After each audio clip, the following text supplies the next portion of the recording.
Sometimes the most devastating betrayals come wrapped in family love. This is the story of how I discovered I wasn't their son. I was their ATM. I was scrolling through Instagram at 11:47 p.m., still in my work boots, when I saw it. My mother, Vivian, radiant in candlelight, raising a crystal glass toward the camera. The caption read, "Surprise 35th anniversary dinner for my incredible husband. So grateful for family who makes magic happen." My blood turned to ice water. There, in the next photo, was my father Marcus, laughing behind a 3-tier cake dripping with actual gold leaf. My sister Celeste wore the emerald dress I'd bought her last Christmas. $400 I couldn't really afford, toasting the happy couple with her fiancé Dylan. But it was the fourth photo that broke something inside me. A mahogany table set for 15 people. 15 elegant place cards. 15 family members I recognized. Everyone except me. I sat there in my cramped studio apartment, holding my phone with trembling hands, staring at proof that I was the family ghost, present in their bank accounts, absent from their hearts. What I did next would shatter their perfect little dinner party in ways they never saw coming. But first, let me tell you how we got here. The pattern of pain. For 7 years, I'd been their silent sponsor. Every month brought a new emergency. Vivian would call, voice trembling. "Honey, the mortgage is behind again. Could you maybe?" Or Celeste would text, "My business needs just a little boost. You know I'm good for it." I always said yes. Because that's what family does, right? Wrong. Family doesn't exclude you from celebrations you paid for. Family doesn't whisper, "There's no seat for strangers," when you show up uninvited to your own parents' anniversary dinner. But I'm getting ahead of myself. That night, as I stared at those Instagram photos, my mind raced back through every transaction, every favor, every time I'd chosen their needs over my own comfort. The ledger in my head was damning. $18,000 for their mortgage payments when Dad lost his job. $6,200 for Celeste's failed pottery business. $4,800 for Mom's hip surgery consultation. $3,200 for private school tuition for my niece Sophia. $2,100 for Dad's dental implants. And hundreds of smaller amounts for groceries, utilities, car repairs, gifts for relatives I barely saw. All funded by a son who worked 60-hour weeks in a soul-crushing job, lived in a studio apartment with paper-thin walls, and hadn't taken a vacation in 3 years. The kicker? 3 weeks earlier, Vivian had called me crying. "Your father and I were talking. 35 years of marriage, and we've never had a proper anniversary celebration. But restaurants are so expensive, and we don't want to burden anyone." Like a fool, I'd offered immediately. "Find a place, Mom. I'll handle it. You deserve something beautiful." She'd sniffled gratefully. "You're too good to us, Ethan. We'll keep it simple." Simple. Right. The Instagram photos showed imported wine, a live violinist, custom floral arrangements, and that obscene gold leaf cake. The restaurant, Chateau Laurent, was the most expensive place in the city. I knew because I'd looked it up once, dreaming of taking someone special there someday. Instead, I'd bankrolled a fairy tale I wasn't allowed to witness. The confrontation. Something inside me snapped. Maybe it was the exhaustion of being taken for granted. Maybe it was the humiliation of seeing my own money celebrated in my absence. Or maybe it was the crushing realization that to them, I wasn't a son. I was a walking credit card with emotional attachments. I did something I'd never done before. I got dressed up. I pressed my one decent shirt, found the watch Vivian gave me for my college graduation, grabbed the anniversary card I'd bought weeks ago but never sent, and drove to Chateau Laurent. The 22-minute drive felt like a funeral procession. Every red light gave me time to reconsider. Every green light pushed me forward into what felt like destiny. The restaurant glowed like a golden jewel. Valet attendants in crisp uniforms guided luxury cars into perfect spots. Through the floor-to-ceiling windows, I could see my family, laughing and toasting in warm, honey-colored light. I approached the maitre d', a thin man with kind eyes and an apologetic smile. "Good evening. I'm Ethan Blackwood. I believe my family is dining here tonight?"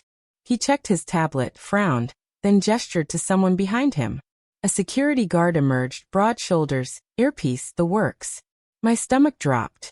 "Sir," the guard said quietly, "I need you to know that we received specific instructions about you tonight." My mouth went dry. Instructions? The party organizer, your mother, I believe, was very clear. "You're not to be admitted," she said, and I quote, "There's no seat for strangers."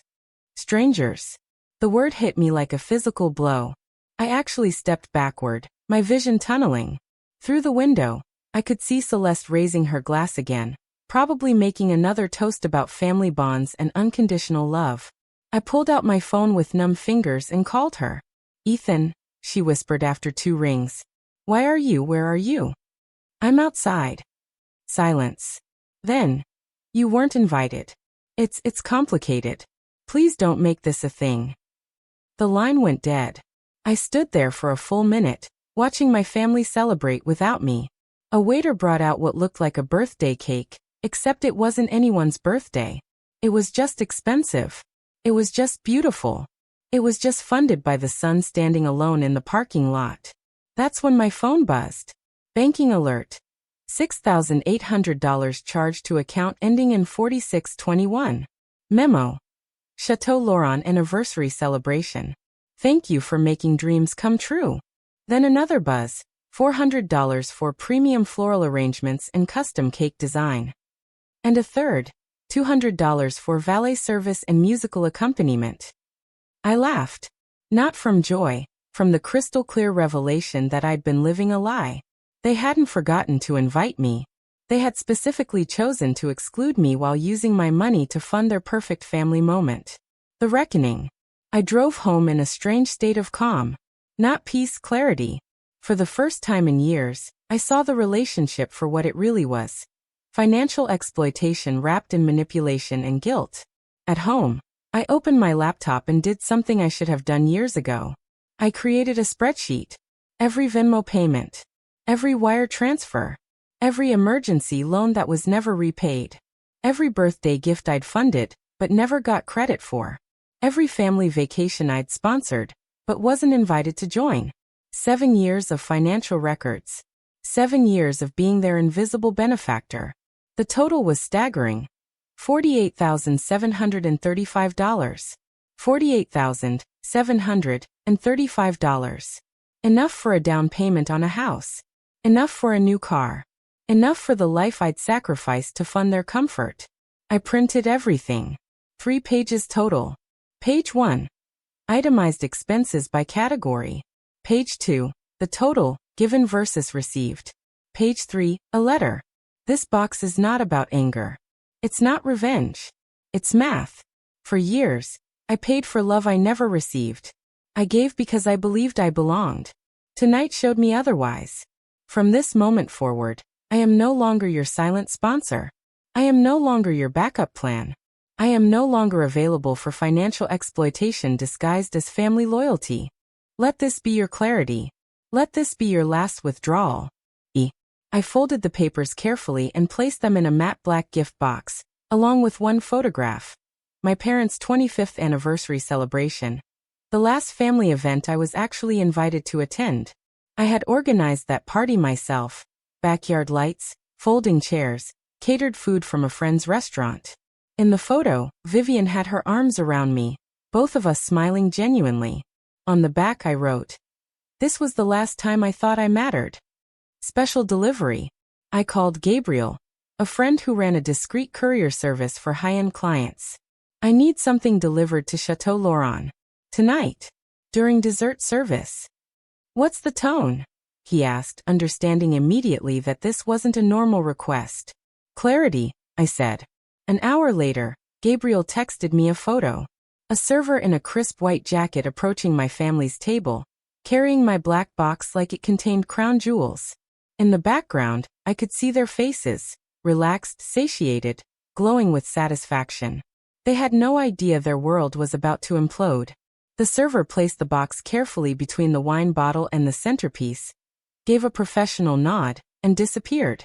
What happened next, I learned later from Gabriel, who had positioned himself discreetly nearby to document the delivery. Celeste was the first to notice the box. She leaned forward, reading the silver nameplate aloud. Ethan Blackwood. Silence fell like a curtain. Even the violinist seemed to sense something was wrong, and transitioned to a softer piece. What could this be? Dylan asked. Vivian's face had gone pale. She looked at Marcus, who was frowning at the box like it might explode. With trembling hands, Celeste lifted the lid. The papers sat there like evidence in a murder trial.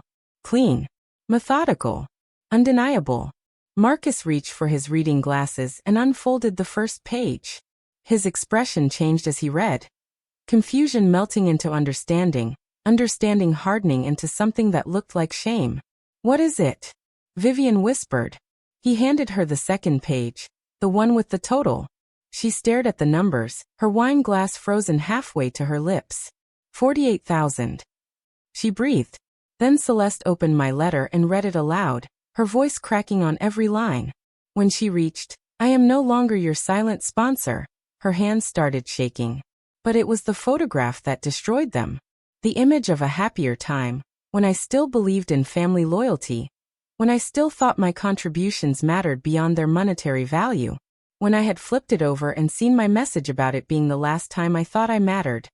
Vivian made a sound that Gabriel described as like air leaving a balloon. The entire table fell silent.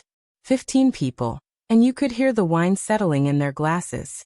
According to Gabriel, no one finished their dessert that night.